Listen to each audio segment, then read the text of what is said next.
He is everywhere all the time. This is a president at work. These are his public appearances just from the past week, from the past 7 days, and I think we only squeezed in half of them. You know what this is? This is running the country, okay?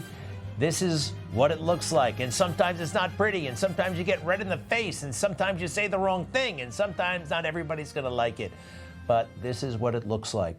It doesn't look like this. Joe Biden, the decrepit person, just kind of running away and hanging out in the shadows, or thankfully, we never had to deal with Kamala and whatever she was doing or whatever there. Oh my goodness, we came way too close. President Trump is in charge, and he brings his talent and expertise with him. I am so refreshed that we have a president who knows a world beyond politics. Did you see they're renovating this great big building in Washington, D.C.? This is the Federal Reserve Building. This is a picture going back to the 1980s. And the building itself, I think, was built in the 1930s. Well, anyway, big renovation. And this is what it's going to look like at the end.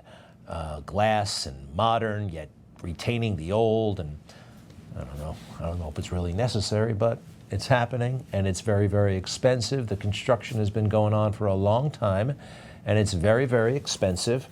And this is one of the many times where it's nice to have somebody who knows something about the real world, President Trump, checking it out this week. I got to say, I missed this, but there he is with the hard hat.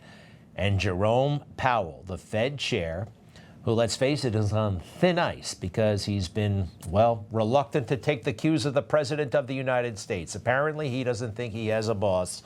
Okay, well, I think he reminded him, the President, that, you know what, I actually am your boss, and you better get your act together here, even with this construction project that seems to have gotten out of hand.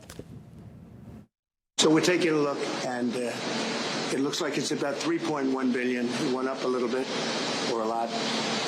So the 2.7 is now 3.1. I'm not aware of that. Yeah, it just came out. Yeah, I haven't heard that from anybody at the Fed. Yeah, it just came out. Our notes had it about 3.1 as well. 3.1, 3.2. This came from us? Yes. I don't know who does that.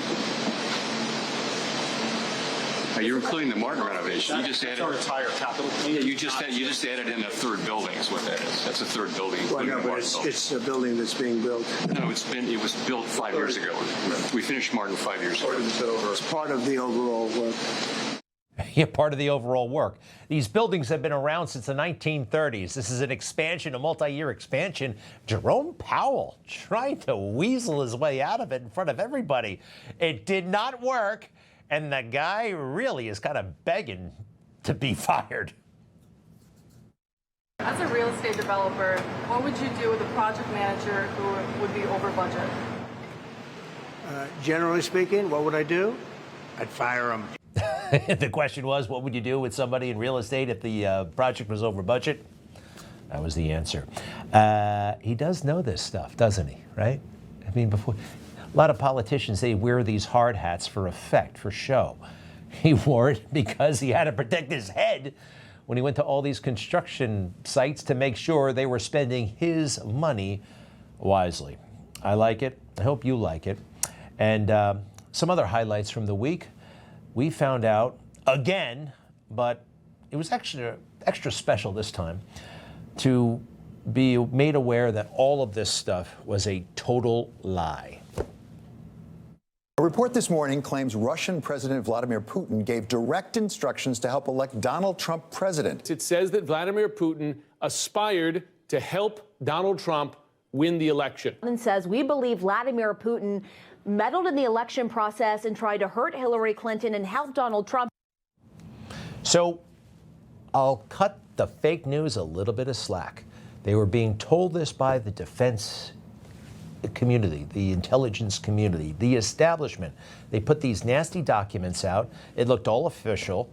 We further assess Putin and the Russian government developed a clear preference for President-elect Trump. Now, that was bogus. They made it up. They violated all kinds of rules, protocol to cram crummy intelligence into a document with the seal of the United States on top and then sent it to every fake news reporter in town. This is the real deal, all right? This is classified stuff. I know it's blurry because this is from the actual documents.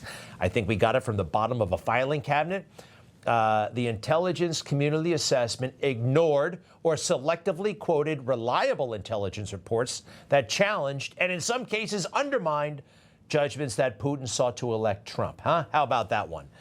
One scant, unclear, and unverifiable fragment of a sentence from one of the substandard reports constitutes the only classified information cited to suggest Putin aspired to help Trump win. Translation, fake.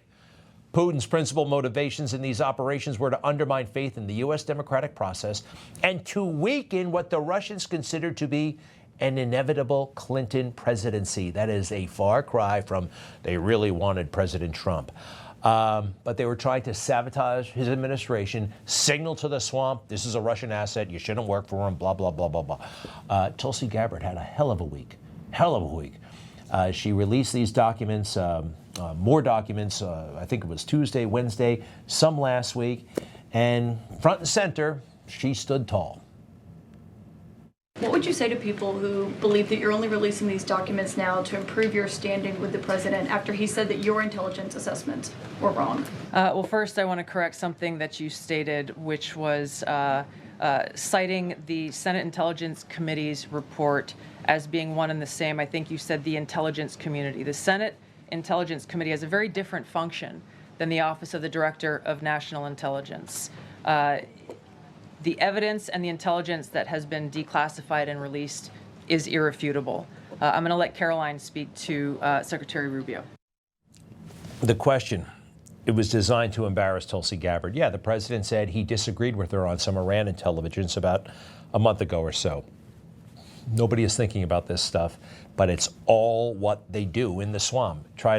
It's gossip. Office politics, but magnified and displayed to all the world. Every office has office politics, but imagine making a federal case out of it. This is Levitt, Caroline. She was great on this.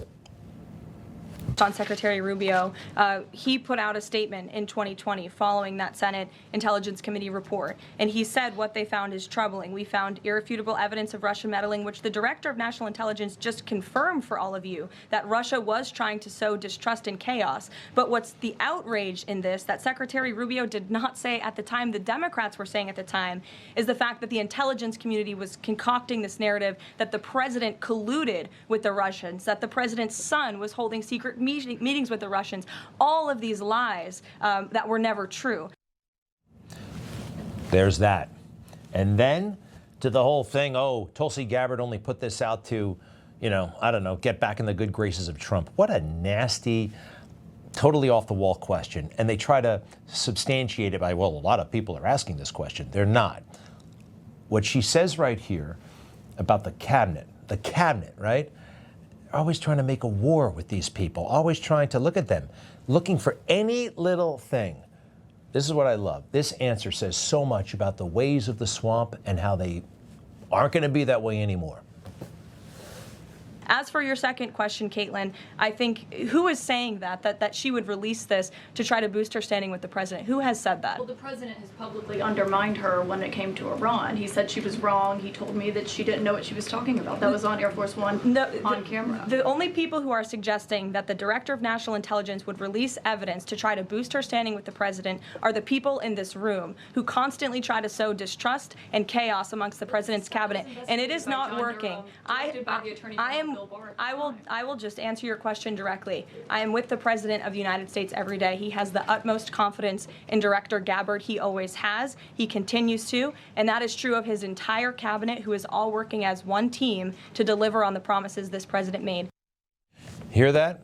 They're always working to sow distrust and chaos. That's what they do. And I'm talking about the media, and I'll add in drama, conflict, gossip, gotcha, all this. It's crap, and it's not helpful. Anyway, I just thought she called it out in the most beautiful way. That's what they have done. That's what they always do. It's so unproductive. Doesn't help anybody. Doesn't even interest viewers or readers. More, though, and this is so important, because we have to highlight the sin that they committed in portraying President Trump as a Russian asset. President Trump on his first overseas trip, this is what the establishment wanted. They tagged him as a Russian protege, right? And everything was seen through that lens by creeps like this. For the world witnessed a betrayal the likes of which we've never seen. America's president sided with its enemy today. Shock has turned to a national shunning as America finds unity in President Trump's perfidy. He said perfidy, like the road to perdition, dishonesty or something. I kind of know what the word means, but it's a bad word to use on television. What a jerk. All right.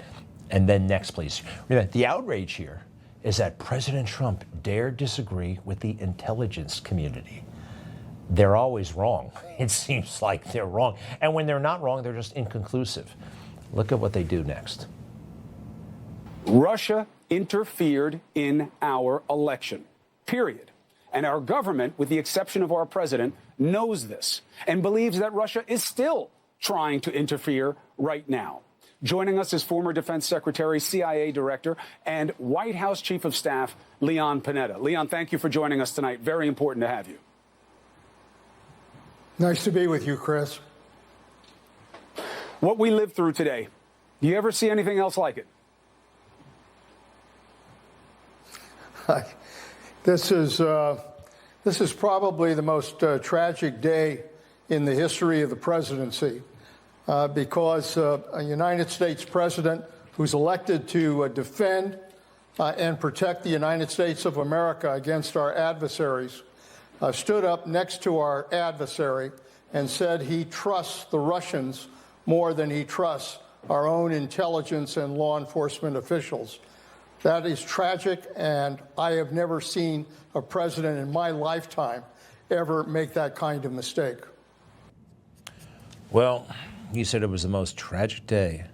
How about the JFK assassination? Tragic day for the presidency. How about when Nixon resigned?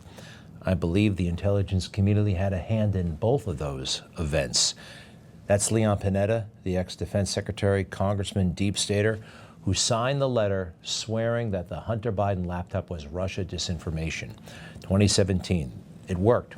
All their documents, they told themselves, they convinced themselves that President Trump was bad and Russia. It's all fake, it's all a lie, and it's not receiving adequate attention and not enough accountability, but I hear that's coming. A task force has been formed and the results could be spectacular. All right, next please.